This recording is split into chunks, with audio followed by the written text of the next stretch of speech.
Buenos días o buenas tardes, profesor Quintana. El día de hoy le presentaremos un video de qué es un algoritmo y algunas de sus especificaciones. Bueno, empecemos.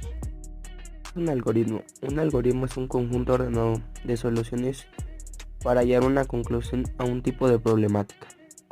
Partes de un algoritmo. Esta se divide en 5 partes. La primera sería los procesos, la segunda la entrada, la tercera la decisión, cuarta salida y por último las líneas de flujo. Los algoritmos que les vamos a presentar en estos momentos son 4, que serían los algoritmos computacionales, los algoritmos no computacionales, los algoritmos cualitativos y los algoritmos cuantitativos. El algoritmo computacional es aquel que se puede diferenciar de estos algoritmos de los cualitativos, pues usan pseudocódigos como lenguaje. Debido a esto aprovechan tanto cálculos matemáticos como estructuras de programación para obtener el máximo detalle del significado de cada parte del algoritmo. Los algoritmos no computacionales son algoritmos que son ejecutados por personas, por lo que el diseño de las instrucciones está pensado para ser comprendido por un ser humano. No sucedería lo mismo si fuera pensado para una máquina o si fuera ejecutado por una máquina, cumpliendo formas o cumpliendo un régimen diferente al de una máquina. Los algoritmos cuantitativos son aquellos algoritmos que se utilizan en operaciones algebraicas y cálculos numéricos específicos para definir un proceso obteniendo valores concretos, por ejemplo el resultado de una resta o una multiplicación. Los algoritmos cualitativos son todos aquellos algoritmos en los que los pasos que lo componen se escriben de una forma narrada, con lenguaje natural o ya sea escrita. Un algoritmo es una secuencia de pasos ordenados y lógicos que se llevan a cabo con el objetivo de resolver un problema determinado. Sí, yo voy a decir algunos ejemplos de algoritmos.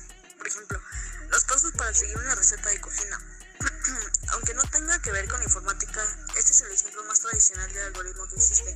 Una serie de pasos secuenciales que se deben emprender de manera programática para producir el plato adecuado, tomando en cuenta diferentes factores como la temperatura del horno, el tamizado de la harina, el tiempo de cocción de los vegetales, etc. Los algoritmos de las redes sociales. Los algoritmos que controlan el contenido que se muestra en las redes sociales se utilizan como entrada a la información voluntariamente suministrada por el usuario al sistema, como datos básicos. Para escoger el contenido disponible en la red social aquello que podría gustarle o captar su atención y destacar aquello que es menos probable que le interese. Los algoritmos de búsqueda de Google. El más conocido de estos algoritmos, llamado PageRank, elige qué páginas web mostrar de acuerdo a la entrada que sea provisto en forma de una palabra clave o un conjunto de palabras, aplicando diferentes criterios de pertinencia, visibilidad y confiabilidad para filtrar el contenido problemático y brindarle al usuario una búsqueda lo más ajustada posible a su deseo. El algoritmo que regula las luces del semáforo. Este algoritmo tan cotidiano maneja los tiempos de cambio de luz para garantizar un tránsito más fluido y sin colapsos, tomando como referencia los cambios de luz de los semáforos cercanos. Los algoritmos de ruta de transporte público. Empleados en la coordinación de las distintas rutas de autobús de una misma ciudad, este tipo de algoritmos se usan para encontrar maneras más eficientes de asignar la ruta de transporte público, lo cual requiere de enormes cálculos y el manejo de múltiples sistemas de datos simultáneos. Y bueno, eso sería todo de mi parte, gracias. Existen 3 pasos principales para realizar un algoritmo, los cuales serían secuenciación, selección e iteración.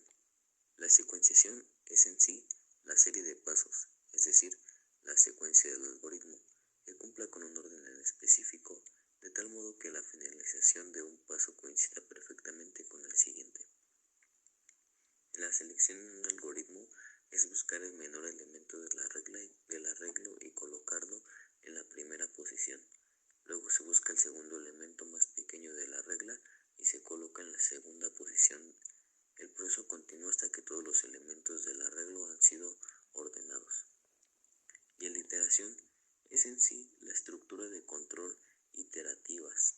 Se utilizan para resolver problemas donde sea necesario repetir un determinado número de veces un conjunto de instrucciones. También se les conoce como estructuras repetitivas.